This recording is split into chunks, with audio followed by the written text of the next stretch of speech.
Alors la transition énergétique, il faut rappeler qu'elle touche énormément de secteurs et ça c'est important parce qu'on a souvent fait l'erreur de la ramener aux seules énergies renouvelables.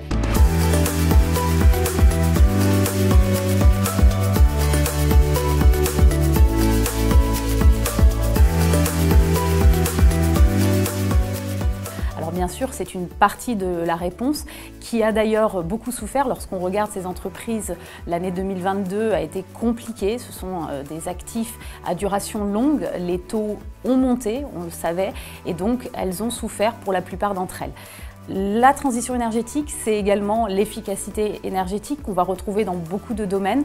Il nous semble que les bâtiments, par exemple, sur l'année 2023, vont revenir au cœur du sujet. Ils représentent près d'un tiers des émissions de CO2 et l'on sait que beaucoup d'entreprises favorisent l'efficacité énergétique des bâtiments et vont donc bénéficier également des grands plans budgétaires mis en place par les pays européens notamment. D'autres thématiques importantes sont les technologies.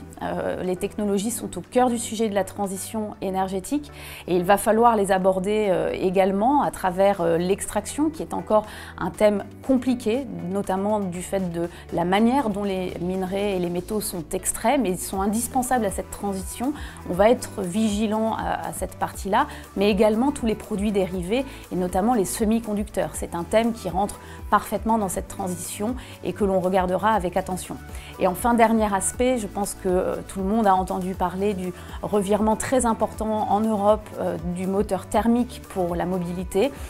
Cet aspect-là va devenir un changement radical pour les constructeurs automobiles et l'on voit beaucoup d'annonces qui sont faites vers le véhicule électrique mais également vers l'hydrogène, deux thématiques que l'on regardera également de près et qui seront très probablement très engagées dans la transition énergétique.